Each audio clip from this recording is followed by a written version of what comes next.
26,000 ডিমের তথ্য পাওয়া গেল। বাকি ডিম আপনি কত রেটে বিক্রি করছেন? কার কাছে বিক্রি করছেন? সাদা হোক আর লাল হোক, তথ্য তো আপনার কাছে নেই।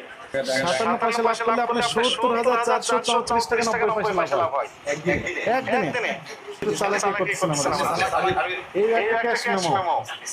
এই ক্যাশ মেমো কি আলাদা ভ্যানে পাঠাতে হবে না একদিনই সম্ভব?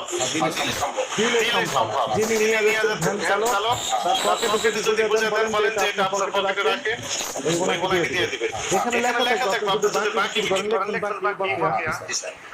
যখন উনি পেড করলেন তখন আপনি সিল মেরে দিলেন বা পরিশোধ। আপনি তো দিচ্ছেন না। ওইটা তো আগে একটু কম দামে কিনা ছিল। তাহলে কম দামে বিক্রি করে করতেছিল। আপনি আজকে পদ্ধতি দামে বিক্রি করছেন কেন বলেন? আপনারা কম দামে বিক্রি করেন, এটা কেউ বিশ্বাস করে না। সব সময় আপনি দাম বাড়িয়ে দেন। ভুল করে অনেক সময় আপনার দাম বেশি করে দেন। ভুল করে কমানো